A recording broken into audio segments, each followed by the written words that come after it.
ये तुम्हारे सारे डाकू, तोमर सिंह, पोपट सिंह, मनोहर सिंह, रब्बर सिंह, गब्बर सिंह, ये सारे सिंह मुझसे डरकर चूहों की तरह अपने बिलों में घुस जाया करते थे। अच्छा।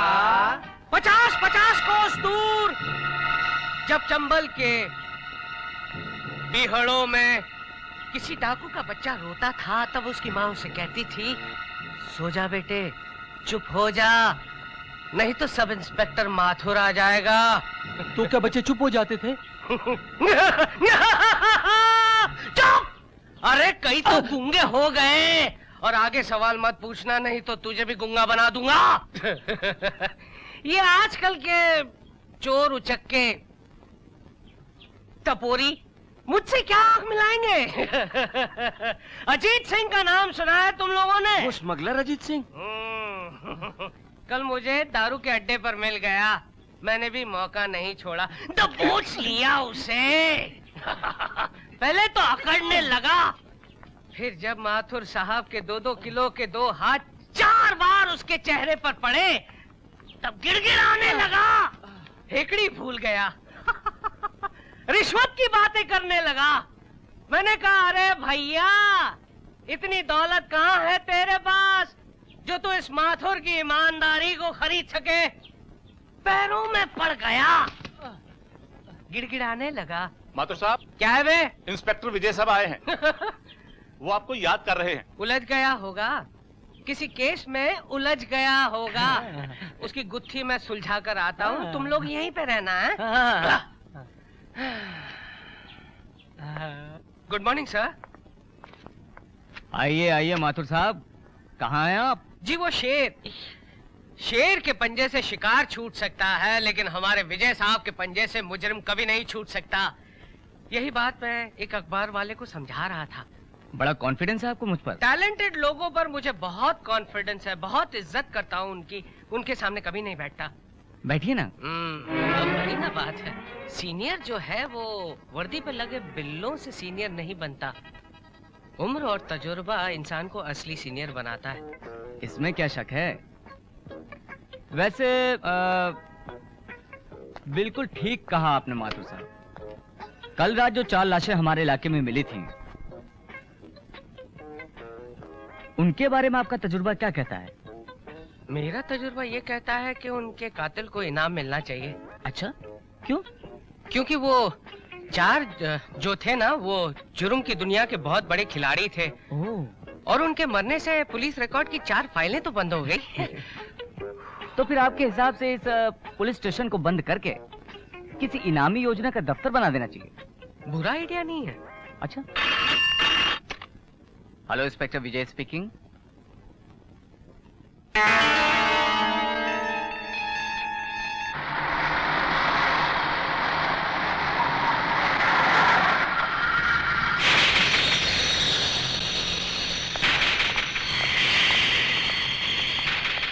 Black horse. Snow white.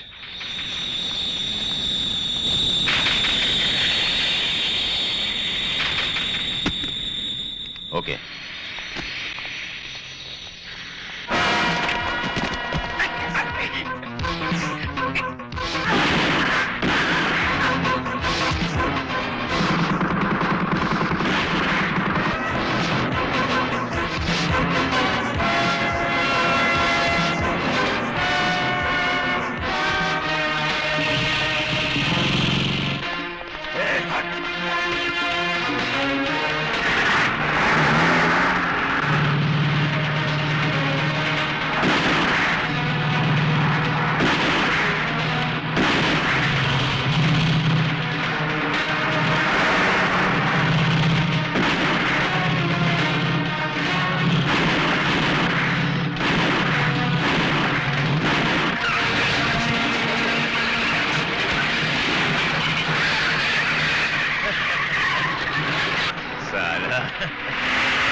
Yes.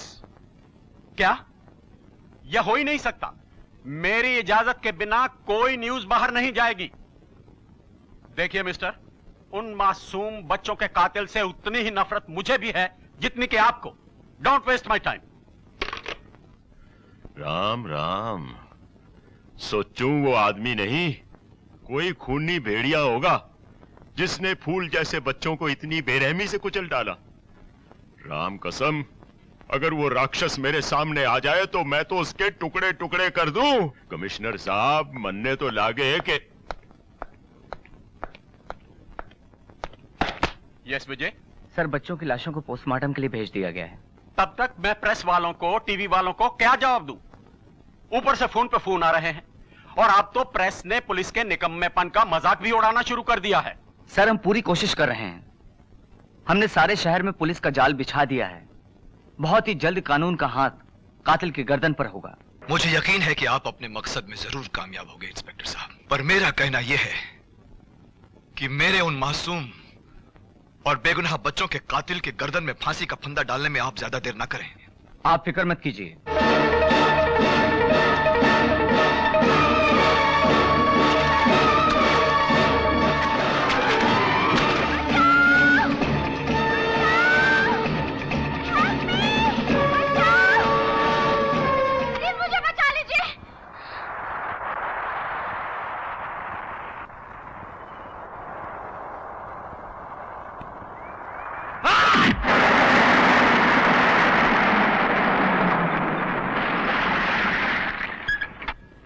विजय साहब, मेरा घर करीब ही है, चलिए ना एक कप चाय पी लीजिए। फिर कभी, ड्यूटी पर जाना है, देर हो रही है। Okay, anyway thanks for dropping. Okay, bye. Bye. मामा जी, आज हम बहुत खुश हैं। आज कॉलेज में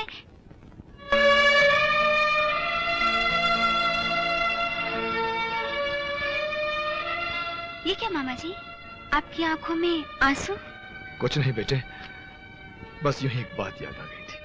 अच्छा बताइए, क्या याद आ गया था हमारे मामा जी को? मैं सोच रहा था कि मेरी बिटिया रानी शादी के बाद जब घर छोड़कर चली जाएगी तो घर में चों चों करने वाला कोई नहीं रहेगा, घर सूना हो जाएगा। बात तो आपकी बिल्कुल सही है मामा जी, घर तो सूना हो ही जाएगा। एक काम करते हैं मामा जी। वो क्या? हम दूल्हा ही ऐसा ढूंढेंगे जो शादी के बाद भी हमारे साथ में रहे। वो चों चों किया करेगा और हम चे चे किया करेंगे। चों चों चे चे चों चों।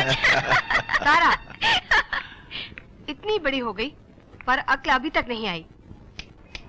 जी माई बाप। तो तू नहीं मानेगा कि तूने चोरी की? नहीं साहब, मैंने चोरी नहीं की। तो ठीक है, तो तेरे पर मर्डर का केस थोप देते हैं। नहीं साहब, मैं बाल बच्चे वाला आदमी हूँ, मर जाऊंगा। रेप का केस थोप देते हैं। नहीं साहब। अब कोई ना कोई केस तो थोपना पड़ेगा ना भैया, या मर्डर या रेप या फिर बम ब्लास्ट। नहीं साहब, मैं चोर ही ठीक हूँ। मैं चोर हूँ, मेरा बाप चोर है, मेरे बच्चे चोर हैं। ठीक है, तो तू कबूल करता है ना कि तूने चोरी की? हाँ साहब, मैंने चोरी की है। ले जाओ इधर, लॉकअप में बंद कर दो। हेलो, आप कौन बोल रहे हैं? Inspector Mathur speaking. कहिए मैडम, मैं आपकी क्या सेवा कर सकता हूँ? जी, आपकी बड़ी मेहरबानी होगी अगर इंस्पेक्टर विजय से आप मेरी बात करा दे तो। अरे उससे बात कर कर क्या करेंगी आप? अरे वो तो बड़ा बेकार है, नादान है, नाकारा आदमी है, आपके कोई काम का नहीं है। आप जैसी मीठी आवाज वाली को मुझसे बात करनी चाहिए। जी, मुझे उन्हीं से कुछ जाती काम है। यानी पर्सनल बात? अरे क्यों अपने आप को बुरे वक्त में डालना चाहती हैं आप? 8-8 दिन तक वो आदमी नहाता नहीं है।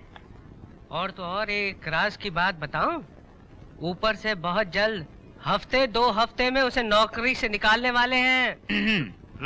किसको नौकरी से बाहर निकालने की बात कर रहे हैं माथुर साहब? अरे उसे विजय। आ गए विजय साहब, आ गए। आप उन्हीं से बात कर लीजिए। लगता है होने वाली भाभी का फोन है, मैं चलता हूँ। जा जा जा जा जा जा जा। हेलो, मुझे पहचाना विजय? जी नहीं। वो मुलाकात इतनी छोटी तो नहीं थी कि तुम मुझे बिल्कुल ही भूल जाओ। बाय द वे, मैं करीना बोल रही हूँ। ओह, तो आप हैं। फरमाइए, क्या खिदमत कर सकता हूँ मैं आपकी? कल मेरा जन्मदिन है। भाई मेरी तरफ से मुबारकबाद आपको। ऐसे नहीं, घर आकर मुबारकबाद दीजिए, तभी कबूल होगी। सॉरी, मजबूरी है, ड्यूटी पर हूँ। आपकी ड्यूटी में इतना वक्त तो मिल ही सकता है कि आप एक दोस्त की खुशियों में थोड़ी सी देर के लिए शरीक हो जाएं। अब और कोई बहाना ना बनाइएगा। मेरा एड्रेस बहुत ही आसान है, Barar villa, bungalow number 27, Juhu Tara road. Hello. Welcome Vijay साहब, वेलकम।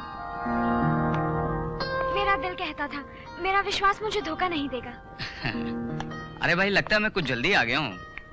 यहाँ ना तो कोई मेहमान है ना। मैंने जिसे बुलाया था वो तो आ गया, और मुझे इससे ज्यादा क्या चाहिए। वैसे भी विजय, इस शहर में मेरी जान पहचान कुछ ज्यादा नहीं है। अच्छा? और जिनसे है वो लोग मेरी खुशियों में शामिल होने के काबिल नहीं।